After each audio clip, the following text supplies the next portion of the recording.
I stood at the bank counter and I couldn't stop shaking.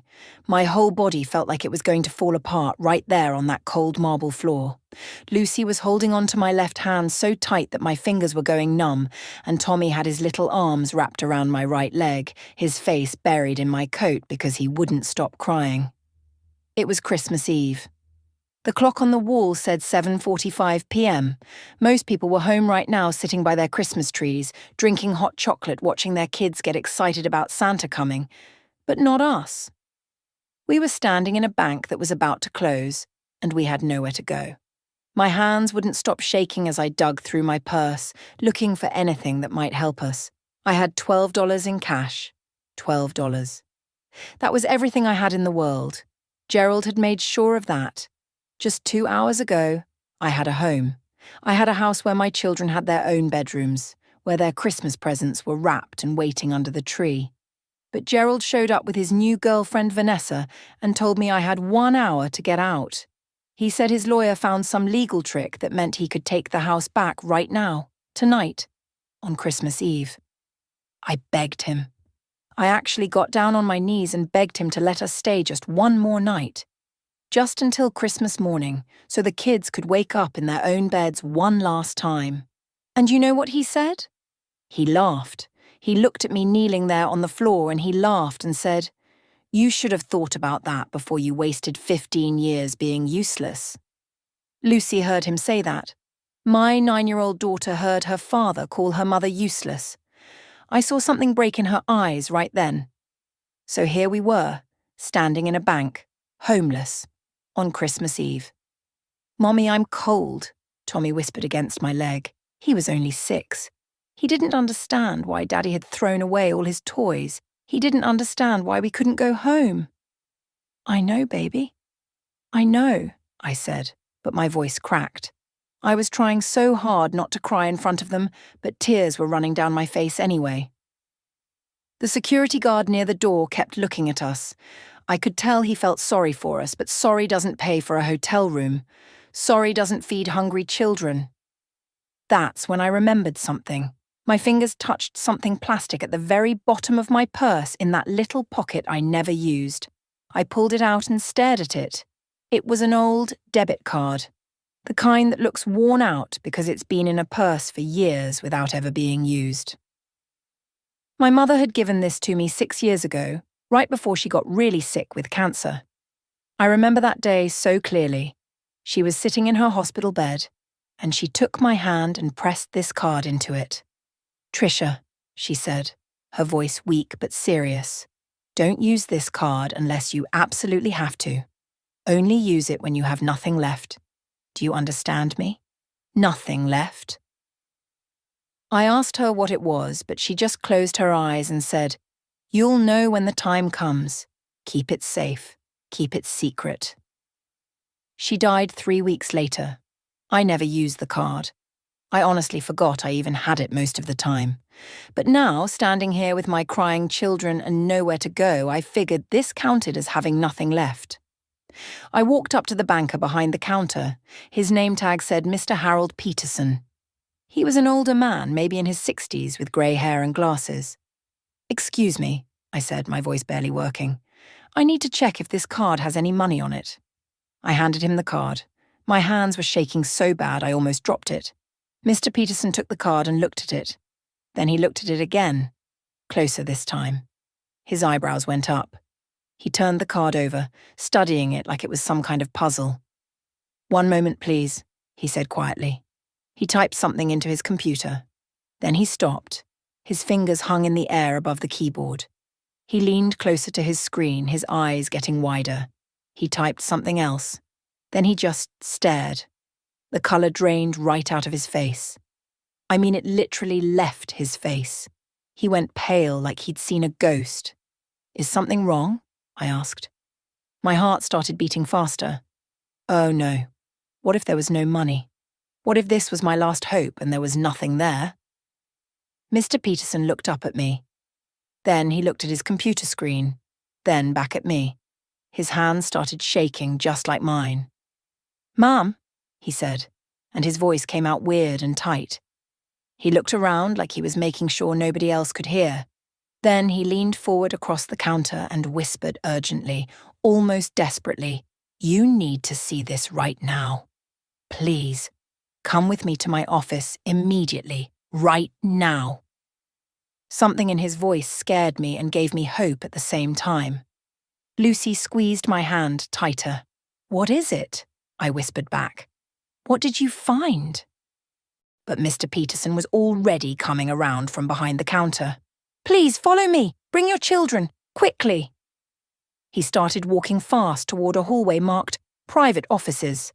I stood there for a second, confused and scared, not knowing what to do. Then Mr. Peterson turned around and looked at me with an expression I couldn't quite read. "Mom, trust me. You need to see this. Now." My mind was spinning as I followed Mr. Peterson down that hallway, but while we walked to his office, all I could think about was how different my life used to be. How did I end up here? How did everything fall apart so completely? I met Gerald 17 years ago at a college art show. I was 20 years old, in my third year of graphic design school, and my work was being displayed for the first time. I was so nervous that night, standing next to my paintings, hoping someone, anyone, would say something nice about them. Then Gerald walked up. He was 24, already working in real estate, wearing a suit that probably cost more than my entire semester's tuition. But he didn't act snobby or rich. He stood in front of my favourite painting for almost 10 minutes, just staring at it. "This is incredible," he finally said, turning to me with this huge smile. "You made this?" I nodded, too shy to say much. "You're going to be famous someday," he told me. "I can feel it." Nobody had ever talked about my art like that before. Nobody had ever looked at me the way he did that night, like I was special, like I mattered. We started dating 2 weeks later. Gerald was everything I thought I wanted. He was confident when I was scared. He had plans when I didn't know what I was doing with my life. He talked about building an empire, about becoming someone important, and he said he wanted me right there beside him. "We're going to have an amazing life together," he used to say. "I promise you, Trisha. I'm going to give you everything." We got married when I was 22. I had 1 year left of college, but Gerald said it didn't make sense for me to finish. "Why waste time and money on a degree?" he asked. "You're going to be my wife. I'm going to take care of you. You'll never have to worry about anything." It sounded romantic back then. It sounded like love. I dropped out of college 3 months after our wedding. Gerald said we needed to save money because he was starting his own real estate development company. I got a job as a waitress to help pay our bills while he built his business. Then I got pregnant with Lucy. Gerald was happy about it, or at least he seemed happy. "This is perfect," he said. "You can stay home with the baby. That's what's best for children, having their mother at home." So I quit my job. I became a stay-at-home mum. And honestly, I loved it at first. Lucy was this perfect little baby, and I poured all my creativity into being her mother. I made her baby food from scratch. I decorated her nursery with hand-painted murals. I read her 10 books every night. Gerald's business started doing really well. We moved into a bigger house. He bought a new car. He started wearing more expensive suits and working longer hours. "I'm doing this for you and Lucy," he always said when I complained about him never being home. "I'm building a future for our family." When Tommy came along 3 years later, things got even busier. Gerald was travelling all the time for work. Sometimes he'd be gone for a whole week. I was alone with 2 small kids, managing everything by myself, but I told myself this was normal. This was what wives did. They supported their husbands' dreams. The years went by so fast. Lucy started school, Tommy started school. I volunteered in their classrooms, hosted playdates, baked cookies for every school event. I was the mom who was always there, always helping, always available. But somewhere along the way, Gerald changed. Or maybe he didn't change. Maybe I just finally saw who he really was. He stopped complimenting me. He stopped thanking me for anything I did. When I'd spend all day cleaning the house, he'd come home and point out the one dish I forgot to put away. When I'd cook his favourite meal, he'd eat it without saying a word, then go to his office and close the door. I tried so hard to make him happy. I lost weight. I dyed my hair. I wore the clothes he said looked nice. I agreed with everything he said, but nothing worked. He just got colder and more distant. My mother noticed. About 4 years before she died, she came over for dinner and watched how Gerald treated me. After he left the table without even clearing his plate, she followed me into the kitchen. "Trisha, honey, are you happy?" she asked me quietly. "Of course, Mom," I lied. "Everything's fine." She looked at me with these sad eyes. "You gave up your dreams for him. You gave up your art, your education, your career. What did he give up for you?" I didn't have an answer for that. My mother got sick with cancer not long after that conversation. During her last few years, she kept asking me questions about Gerald, about our marriage, about our finances. I thought she was just worried because she was dying and wanted to make sure I'd be okay. Now I wonder if she knew something I didn't. 6 months ago, Gerald came home on a Tuesday night and said 5 words that destroyed my world. "I want a divorce, Trisha." Just like that. No warning, no discussion. He already had a lawyer. He already had papers drawn up. He'd already been planning this for months, maybe years. "You contributed nothing to this marriage," his lawyer said in court. "You have no job, no income, no assets in your name. You're entitled to minimal support." I sat there listening to them describe my 15 years of marriage like I'd just been sitting around doing nothing. Like raising our children meant nothing. Like supporting Gerald's dreams meant nothing. The judge agreed with them. Christmas Eve started out quiet. Too quiet. I was in the kitchen making sandwiches for Lucy and Tommy's lunch when I heard a truck pull up outside. My stomach dropped immediately. I knew that sound. I knew what it meant. Gerald wasn't supposed to come back until next week. That's what his lawyer had told my lawyer. I had until January 5th to find a new place and move out. I had exactly 2 weeks. We'd even agreed on it in writing.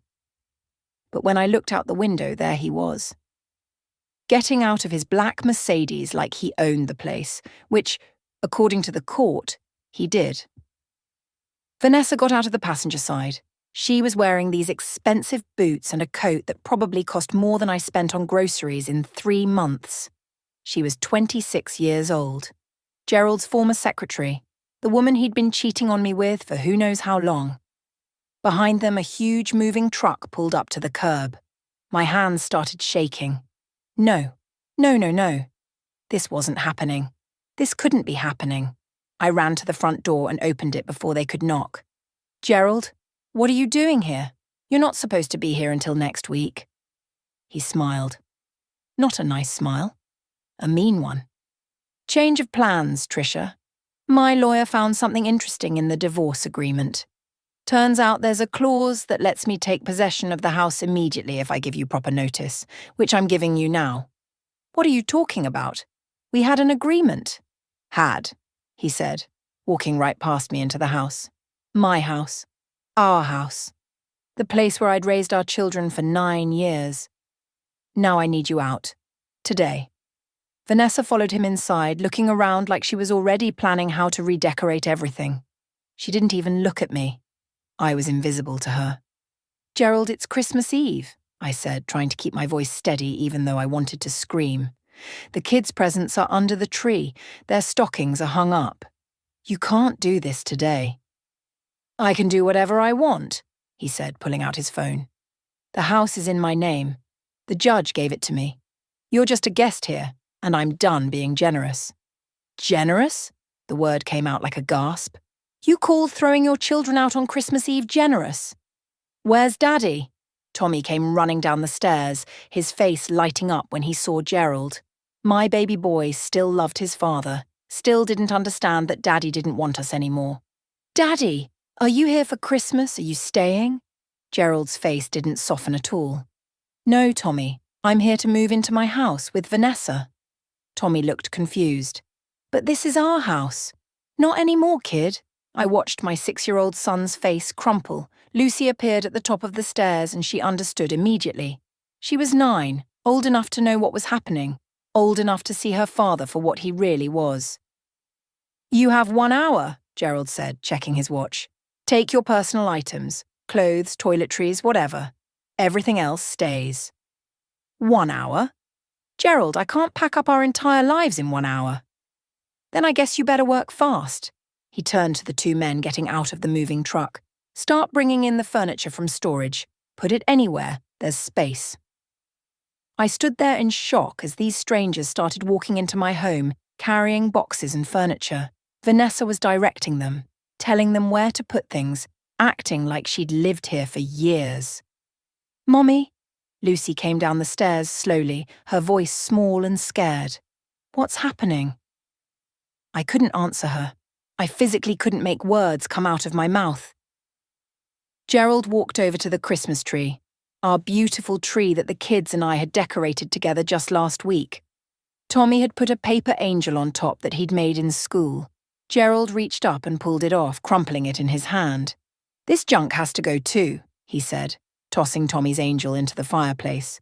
"She hired a private investigator," Mr. Peterson continued. "She collected bank statements, business records, emails, everything. It's all here. Every piece of evidence showing that Gerald Monroe has been stealing money and hiding it from the government, from his business partners, and from you." My hands were shaking so badly I couldn't hold the papers he was giving me. They scattered across his desk.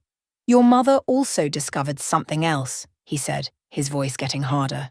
"She found proof that Gerald bribed his divorce attorney. Attorney Bernard Hutchins received $75,000 from Gerald's hidden offshore account 6 months before Gerald filed for divorce. The money trail is clear. They worked together to make sure you got nothing in the divorce settlement." I felt like I was going to throw up. They planned it. They planned all of it. Yes. Your mother knew this was coming. She saw it before you did. That's why she set up this trust. That's why she gathered all this evidence. She was protecting you. Tears were streaming down my face. My mother. My sweet mother who I thought worried too much, who asked too many questions, who always seemed suspicious of Gerald. She wasn't being paranoid. She was being smart. She was saving me. "There's more," Mr. Peterson said. He pulled out a sealed letter from the envelope. It had "For Tricia" written across it in my mother's shaky handwriting. She must have written it when she was very sick. "She left this for you," he said, handing it to me. "She said you should read it when you were ready, when you had nothing left, when you needed her most." I took the letter with trembling hands. The paper was thick and expensive. Just like my mother, always doing things properly, even at the end. "The evidence in this envelope is enough to reopen your divorce case," Mr. Peterson said. "It's enough to get Gerald arrested for fraud and tax evasion. It's enough to prove that your divorce settlement was obtained through illegal means." I stared at the letter in my hands. "Your mother left you everything you need to fight back, Mrs. Bennet, everything." I sat there holding my mother's letter, afraid to open it. Lucy and Tommy had finished their hot chocolate and were sitting quietly, watching me. They didn't understand what was happening, but they could tell it was important. Mr. Peterson stood up. "I'll give you some privacy," he said gently. "Take all the time you need."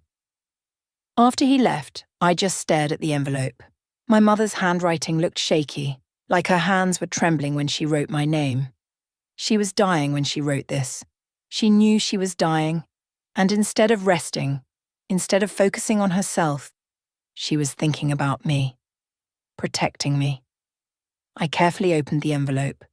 Inside was a letter written on several pages of her favourite cream-coloured stationery, the kind she always used for important things. "My dearest Tricia," it began. "If you're reading this, it means I'm gone. It also means you've hit rock bottom. I'm so sorry I'm not there to help you through whatever Gerald has done. But I want you to know that I saw this coming. I saw it years ago. I never liked Gerald. I know you knew that, even though I tried to hide it. But a mother knows. I saw how he looked at you, like you were something he owned instead of someone he loved. I saw how he talked about your art, your dreams, like they didn't matter. I saw how he convinced you to give up everything that made you special. 4 years ago, I started noticing strange things about his business. I still had some connections from my accounting days, and people talk. They mentioned Gerald's name in ways that made me worried. So I started digging. What I found made me sick, sweetheart. Gerald has been stealing money for almost a decade. He has accounts in the Cayman Islands, in Switzerland, in Panama. He's been lying on his taxes, lying to his business partners, lying to everyone. The man has over $8 million hidden away that nobody knows about. Nobody except me. And now you. I hired a private investigator named Robert Chen. He's the best. He's been watching Gerald for 3 years. He has photographs of Gerald meeting with Vanessa Cole. Did you know they've been together for 4 years? 4 years, Tricia. Long before he asked for a divorce. Robert has pictures of them at hotels, at restaurants, even at a house Gerald bought for her using his hidden money. But here's the worst part, and I'm so angry, I can barely write this. Gerald planned your divorce 2 years ago. He met with attorney Hutchins, and they created a strategy to make sure you got nothing. Gerald moved all his visible assets into business accounts. He made it look like he was barely making any money. He set up the whole thing so that on paper he was almost broke. Then he paid Hutchins $75,000 under the table to make sure the judge ruled in his favor. She hired a private investigator, Mr. Peterson continued. She collected bank statements, business records, emails, everything. It's all here. Every piece of evidence showing that Gerald Monroe has been stealing money and hiding it from the government, from his business partners, and from you. My hands were shaking so badly I couldn't hold the papers he was giving me. They scattered across his desk. Your mother also discovered something else, he said, his voice getting harder. She found proof that Gerald bribed his divorce attorney. Attorney Bernard Hutchins received $75,000 from Gerald's hidden offshore account 6 months before Gerald filed for divorce. The money trail is clear. They worked together to make sure you got nothing in the divorce settlement. I felt like I was going to throw up. They planned it. They planned all of it. Yes. Your mother knew this was coming. She saw it before you did. That's why she set up this trust. That's why she gathered all this evidence. She was protecting you. Tears were streaming down my face. My mother. My sweet mother who I thought worried too much, who asked too many questions, who always seemed suspicious of Gerald. She wasn't being paranoid. She was being smart. She was saving me. There's more, Mr. Peterson said. He pulled out a sealed letter from the envelope. It had "For Tricia" written across it in my mother's shaky handwriting. She must have written it when she was very sick. She left this for you, he said, handing it to me. She said you should read it when you were ready, when you had nothing left, when you needed her most. I took the letter with trembling hands. The paper was thick and expensive.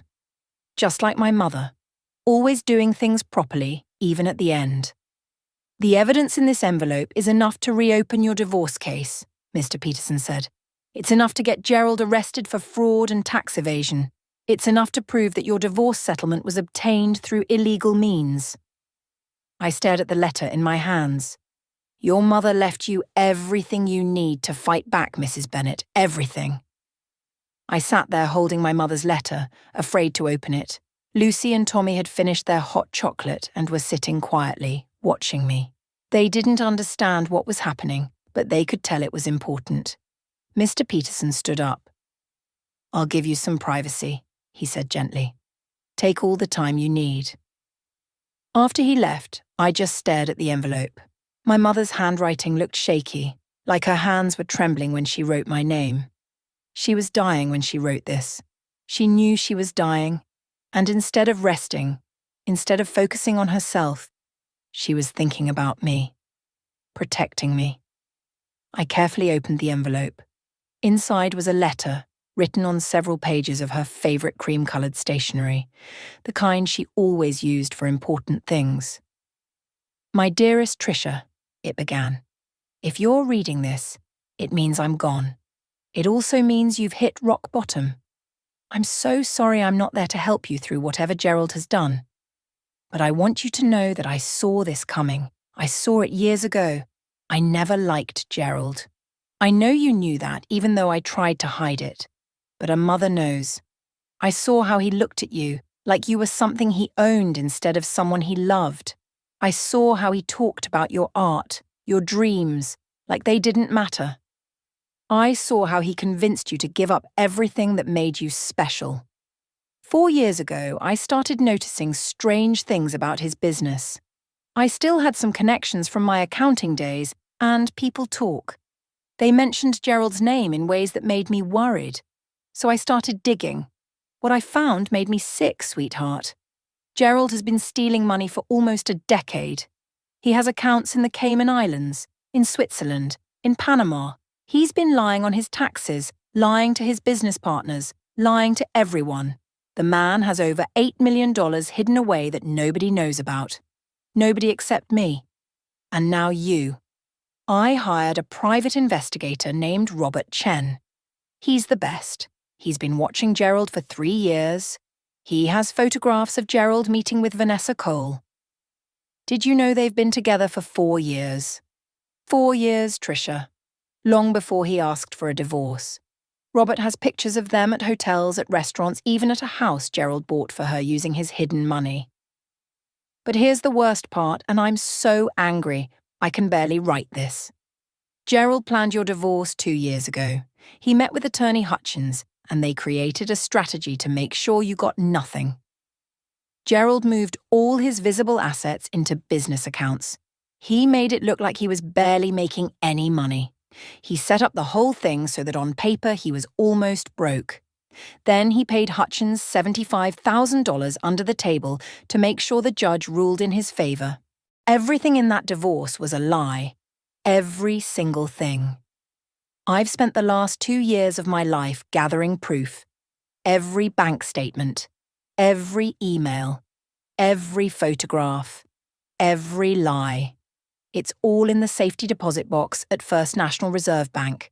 Mr. Peterson has the key. He's a good man. He'll help you.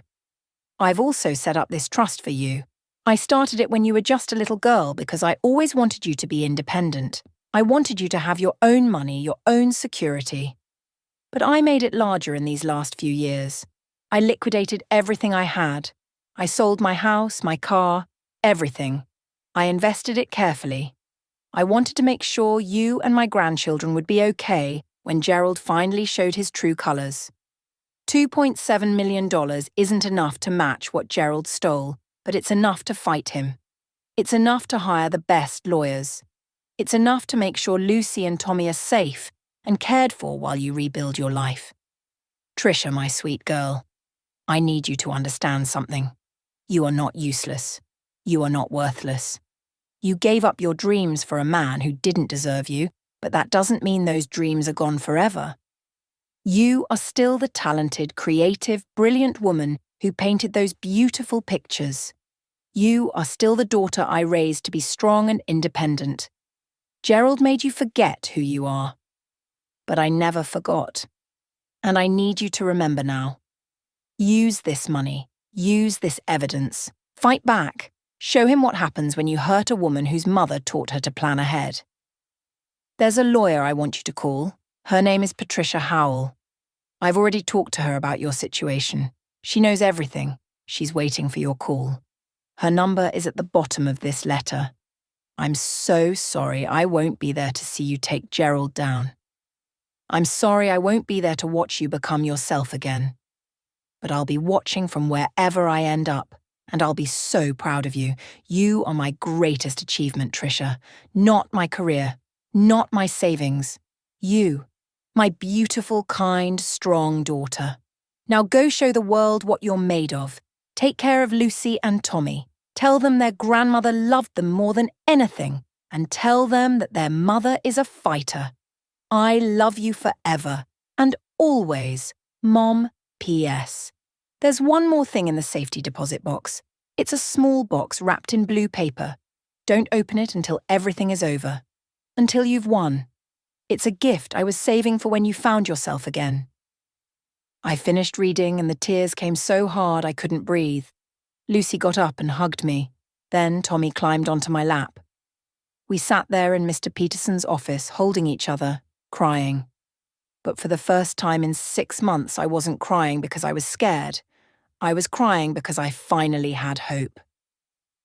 3 days after Christmas, I walked into the law offices of Patricia Howell wearing the only nice outfit I had left.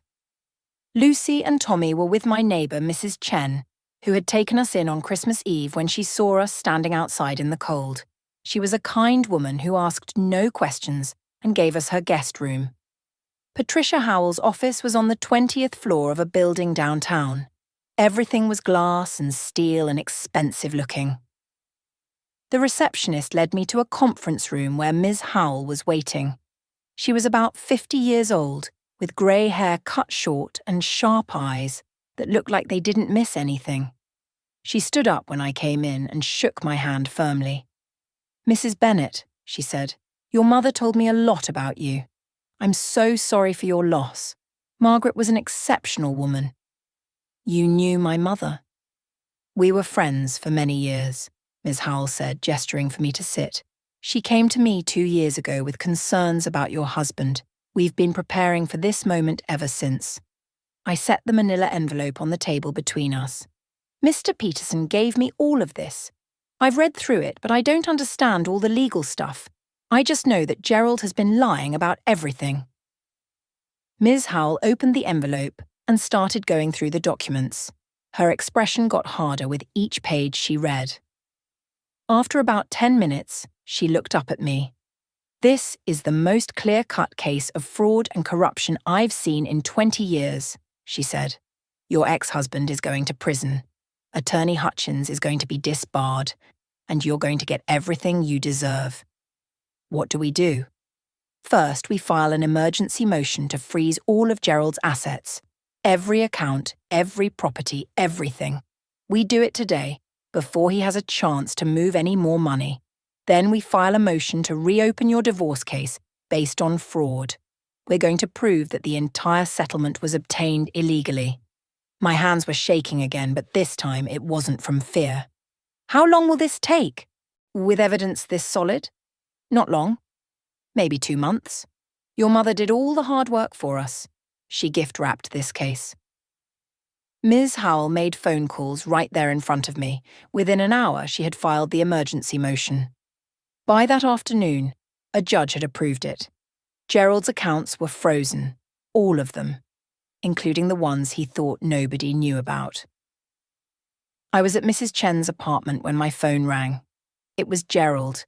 I almost didn't answer, but Ms. Howell had told me to record any calls from him.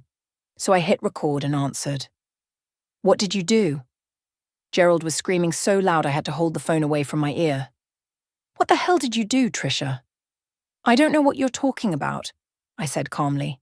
Ms. Howell had coached me. "Stay calm. Don't admit anything. Let him talk." "The police were here," he yelled. "They froze all my accounts. They're investigating me for fraud. This is your fault. What did you tell them?" "I told them the truth, Gerald." "The truth?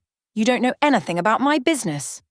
"I know about the $8 million you've been hiding. I know about the offshore accounts. I know about the money you paid Hutchins to rig our divorce. I know everything." There was silence on the other end. Complete silence. I could hear him breathing hard. "That's impossible," he finally said. But his voice was different now, scared. "You couldn't have found that. Nobody knows about that." "My mother knew. She spent 2 years investigating you. She has bank statements, emails, photographs, everything. She knew you were planning to destroy me, so she made sure I'd have what I needed to fight back." "Your mother is dead." "Yes, she is, but her evidence isn't. It's all sitting on a judge's desk right now, along with proof that you bribed your lawyer and lied to the court." Gerald started swearing. Words I'd never heard him use before. Threats. Angry, desperate threats about what he was going to do to me. "You can't do this to me," he shouted. "I'll fight this. I have the best lawyers money can buy." "Actually, you don't have any money right now," I said. "It's all frozen." And your lawyer Hutchins? He's being investigated too. I don't think he's going to be able to help you anymore. This is because of those brats, isn't it? Gerald's voice turned mean. You're doing this for those kids. You always cared more about them than me. Something inside me snapped. Those kids are your children, Gerald. Lucy and Tommy are your son and daughter. And yes, I care more about them than you. Because they're good people, they're kind, they're nothing like you. You'll regret this, he hissed. I promise you, you'll regret this. No, I said quietly. I regret the 15 years I wasted on you. I regret believing your lies. I regret letting you make me feel worthless, but this? Fighting back? I'll never regret this. I hung up. My hands were shaking so badly I dropped the phone. But I wasn't scared. For the first time since all of this started, I felt strong. 2 hours later, Ms. Howell called me.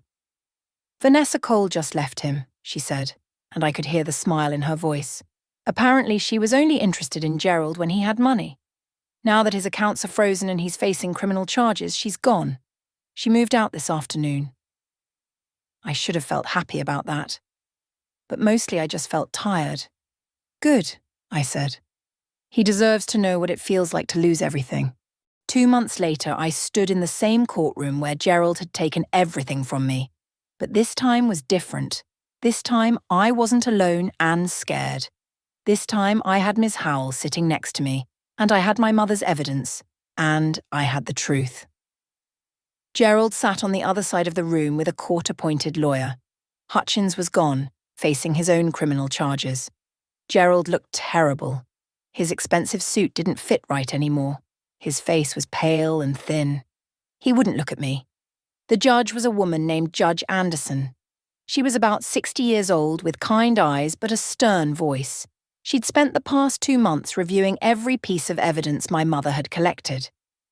This is one of the most disturbing cases I've handled in my 30 years on the bench, Judge Anderson said, looking directly at Gerald. Mr. Monroe, you systematically lied to this court. You hid assets. You bribed an officer of the court. You manipulated legal proceedings to cheat your wife out of what she was legally entitled to. Gerald's lawyer tried to say something, but the judge held up her hand. I've reviewed the financial records. The offshore accounts containing over $8 million. The payments to Attorney Hutchins. The house you purchased for Miss Cole using hidden funds. The business expenses you falsified. All of it. She shook her head. You painted yourself as a struggling businessman who could barely afford to support his ex-wife. Meanwhile, you were living a secret life of luxury. I watched Gerald's face turn red. His hands were clenched on the table in front of him. Mrs. Bennet, the judge turned to me, I want to apologize to you on behalf of this court. We failed you. We should have investigated more thoroughly. Your original divorce settlement was a mockery of justice. Thank you, Your Honor, I said quietly. Judge Anderson picked up her papers. Therefore, I am voiding the original divorce settlement in its entirety. Mr. Monroe, you are hereby ordered to pay Mrs. Bennet $5.2 million in restitution. This includes her rightful share of marital assets, alimony for 15 years of marriage, child support, and damages for fraud and emotional distress. $5.2 million.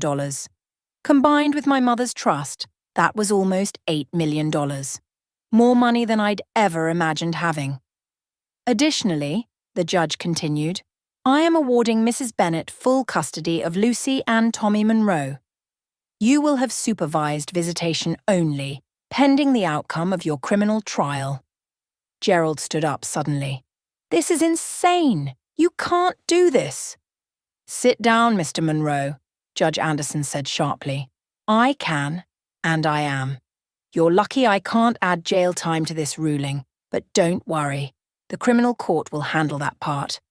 Gerald's lawyer pulled him back down into his seat. I could see Gerald shaking with anger, but there was nothing he could do. Nothing.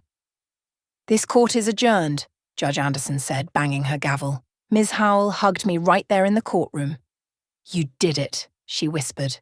Your mother would be so proud. I couldn't speak. I just cried and nodded. 3 weeks later, Gerald was sentenced to 6 years in prison for tax evasion and fraud. Hutchins got 4 years for accepting bribes and manipulating court proceedings. Vanessa was never charged with anything, but I heard she moved to another state and changed her name. With the money from the settlement and my mother's trust, I bought a beautiful house in a good neighborhood. It had 4 bedrooms, a big backyard, and a room with perfect light that I turned into an art studio. My art studio. Lucy and Tommy loved the new house. They each got to decorate their own rooms however they wanted. Tommy chose dinosaurs and spaceships. Lucy chose purple everything. They were happy. Really, truly happy in a way they hadn't been in years. I started painting again. At first, my hands felt clumsy, like I'd forgotten how. But slowly, it came back. The colours, the shapes, the way art made me feel alive and whole. I'd been dead inside for so long I'd forgotten what it felt like to create something beautiful. I also started my graphic design business again. Ms. Howell helped me set everything up legally. Within 3 months, I had 5 clients. Within 6 months, I had 12. People liked my work. They said it was creative and fresh and different. On a warm Saturday in April, I took Lucy and Tommy to visit my mother's grave. We brought flowers, their favourite kind, pink roses. "Tell us the story again, Mommy," Tommy said as we stood there, "about how Grandma saved us." So I did. I told them how their grandmother had been so smart and so loving that she'd spent her last years making sure we'd be okay. I told them how she'd gathered evidence and saved money and planned everything perfectly. I told them how she'd known their father was bad before anyone else did. "Is Grandma watching us from heaven?" Tommy asked. I smiled. "I know she is, baby, and I know she's proud of both of you." Lucy put her hand in mine. "Are you happy now, Mommy?" I looked at my daughter, my beautiful, smart, strong daughter who'd been through so much. Then I looked at Tommy, who was already running around the cemetery looking at flowers and butterflies, being a normal, happy kid again. "Yes, sweetheart," I said. "I'm happy. Finally." That night, after the kids were asleep, I remembered something. My mother's letter had mentioned a gift in the safety deposit box, a small box wrapped in blue paper that I should open when everything was over. Everything was over now. I'd won.